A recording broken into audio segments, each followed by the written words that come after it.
fascinating to me is you know, we were discussing earlier, that those people generally aren't very happy. Look at Michael Jackson. Oh. You know, I mean, if you aspire to that kind of suffering, you know, it's really funny because it's our culture causing us to have our minds play a funny trick on ourselves, which says that we're going to aspire to emulate some of the people who may be among the most unhappy people in the culture. That is really weird. Yeah.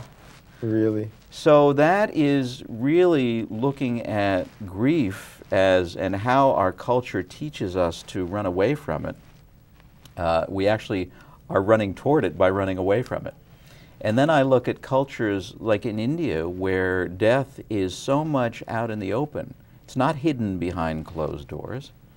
And I look at this interesting thing that in our culture, you know, I don't know about in your home, but when I was growing up, even though my father was in the cemetery business, there was still this taboo on the subject of death in the house. And if you brought it up at the dinner table, you know, somebody would say, don't talk about that. You know, we don't talk about that. That'll make you depressed. And so children grow up with this notion that death is something that's so terrible that the big people won't talk about it. That's scary.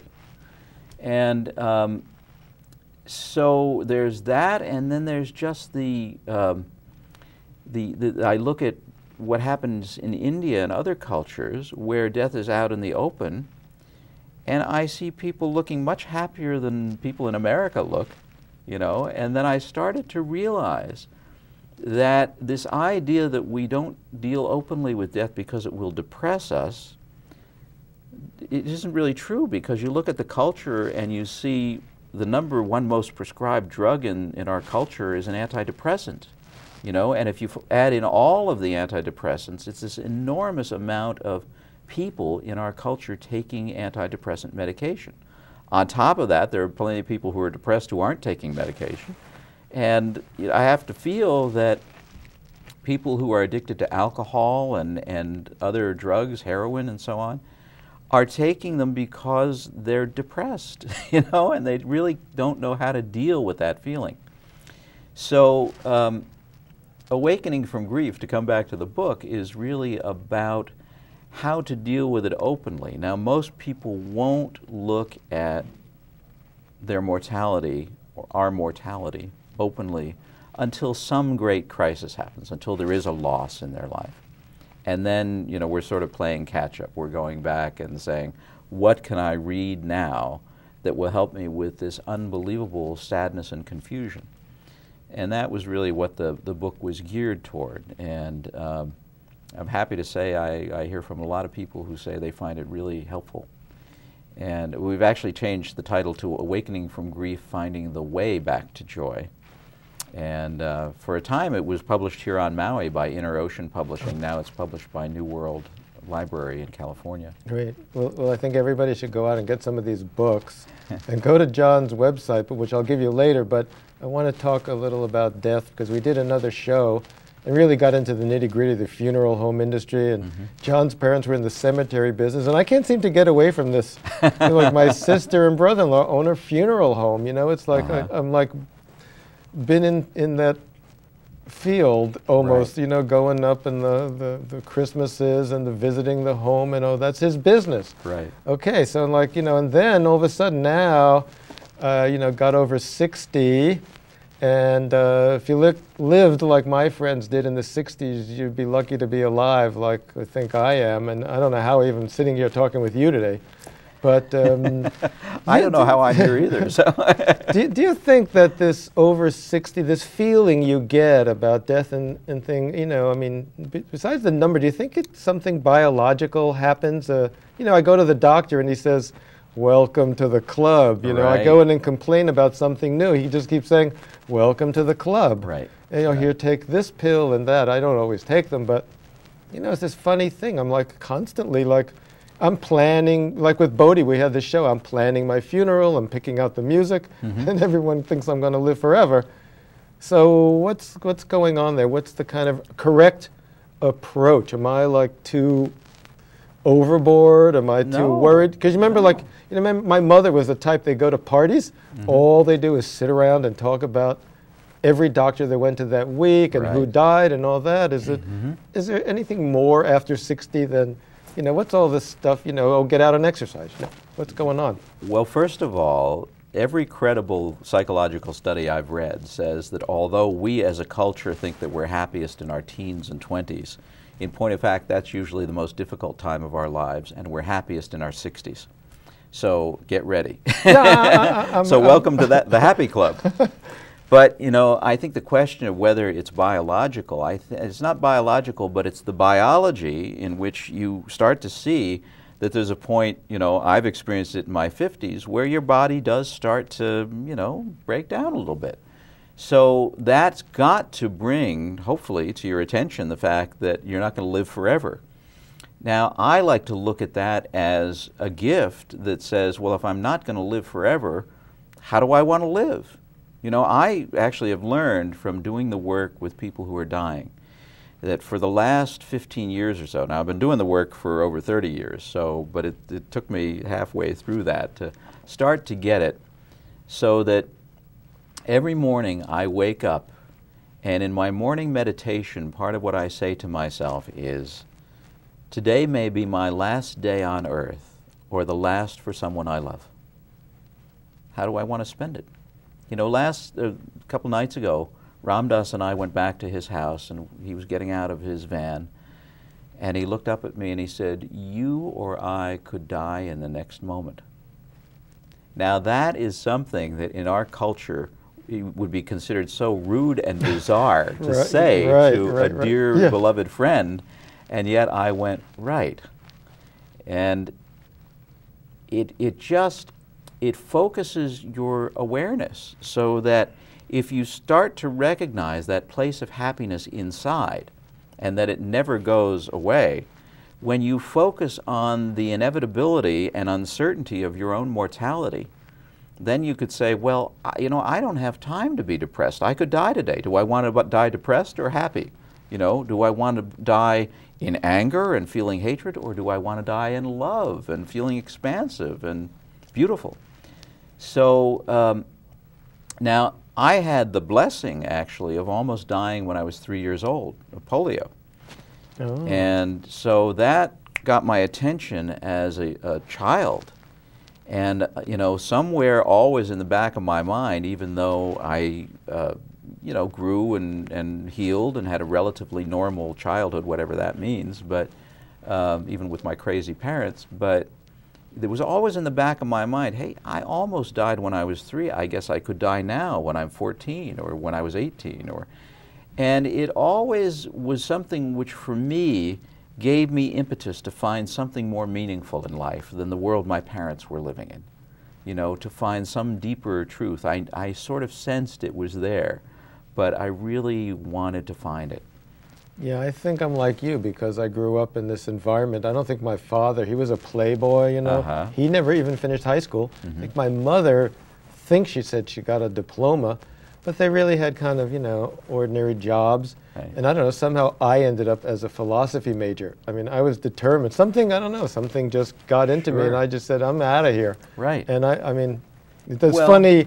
I always thought I came down to earth, but I was in the wrong family. You know, I said, I should have been in that Jewish family across the tracks. They all went to University of Rochester and stuff, and here I am. I couldn't even go away from school. My father said, you just go to City University. He said, I'm not paying for anything. And then, you know, the tuition, hey, everybody, I paid $100,000 for my son's conservatory. My father paid $300 a year and was complaining for the $300. That's how this relationship was. But you know, I want to get back to Ram Dass because you know him so well, and I know him, and I did different things. I did have one great time with him when I wrote a book about prison yoga. But you're always writing books with him, and on the kind of the seminars, and he loves to do that. And I don't know, people don't realize. I think Ram Dass is a national treasure. They should do a postage stamp. Ram Dass postage stamp. Yeah, because in India, they even have a postage stamp of the person Maharaji named me after, the Saint Ravidas, right? Yeah, Kabir, all the Indian poets and saints. So here we get birds and people discover mountains and stuff. But in India, they got stamps of their saints. Right. And Gandhi and those kind of people. Yeah. So, I mean, that's how I think of Ram Dass. I would not be here without Ram Dass, and I think you must feel the same way. Exactly. Yeah, exactly. So, but I would not have been open to what Ram Dass had to say if it hadn't been for the environment I grew up in. Oh, okay, yeah. So I have to be thankful for that too. Tell us the story I heard you tell the other night, because I think people, really, not that they're going to love it, but they're going to like wonder about it. The woman and her son who died in an accident, and she thought she caused his death. So we got this mother-son thing. Tell us the story. It was a woman who came to see me back at home in New Jersey because her 20-year-old son had died in a violent car accident. He was driving 5 o'clock in the morning on his way home from a friend's house, a rainy night, and ran into a telephone pole and was immediately killed. And she came to me as grief-stricken as you would imagine any mother would be under those circumstances. And it's interesting because one of the things that you learn in doing work with people who are grieving is that there's a tendency to overinflate the purity of a human being who dies. So in her case, it's sort of like anybody who dies immediately becomes a saint. They never did anything wrong. And in her case, her son was just, wonderful, which I'm sure he was. But about 2 months into our dialogue, she was coming to see me periodically. She let me know that the one thing about him that she worried about was that he was a reckless driver. And I said, really? Now, she hadn't mentioned this before. And I said, so that would have been something that you worried about? And she said, oh, yes, I worried every night when he was out. I couldn't rest until he came home. And then she started crying. And she said, and I'm so frightened that I caused his death by worrying about it. And then she said, because I've been studying The Secret, the book The Secret, which talks about how we create our own reality and that we attract to ourselves what we love and what we fear. So those two polarities of experience attract experience into our lives. And she said, I'm so frightened that I caused my son's death by being afraid of it. Well, that to me struck me at many levels. First of all, how uncompassionate and unwise some of the spiritual teachings that we embrace in this culture are, because a lot of times what we're doing is we're embracing spiritual teachings that really portray our cultural values rather than spiritual values. In other words, we love a teaching like The Secret that says, you can have whatever you want. Here's how to get everything you desire, right? Yeah. And the dark side of that is that if what you don't want comes into your life, then obviously you're drawing it in. And that turns out to be a very uncompassionate teaching in a circumstance like the one I'm describing, of a mother who's worried that she caused her child's death by fearing it. What mother doesn't fear that her child will die? So we worked through that. It was an interesting experience, but I really wanted to assure her in that case, in that moment, that she did not cause her child's death by being frightened about it. Great. It's a very interesting story, and we have to think like that. That's the reality. It's not all let's go to Paia Bay Beach and surf, right? So, for more info about John and the fantastic things he does in the States, so go and see him in the States. Go to openheartseminars.com. That's easy. So mahalo, till next week, and a big thank you to our volunteer production crew and Akaku TV for making this all possible. It's the greatest. So stay in the moment, be here now, as Ram Dass and Haiku down the road would say. Thank you. Namaste. Namaste.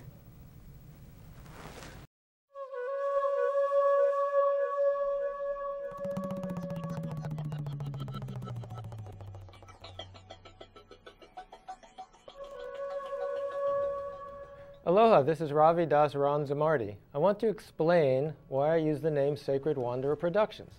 It's the same name as my upcoming book, a spiritual and historic memoir of my life as Ravidas, the name given to me by Neem Karoli Baba, also known as Maharaji, the guru of Ram Dass of Be Here Now fame, and Ron Zamardi, the business incarnation in Silicon Valley between India and Maui, a life from drugs to God and everything in between. Nothing held back, well, just a few things to protect the innocent. Mahalo. Bajrang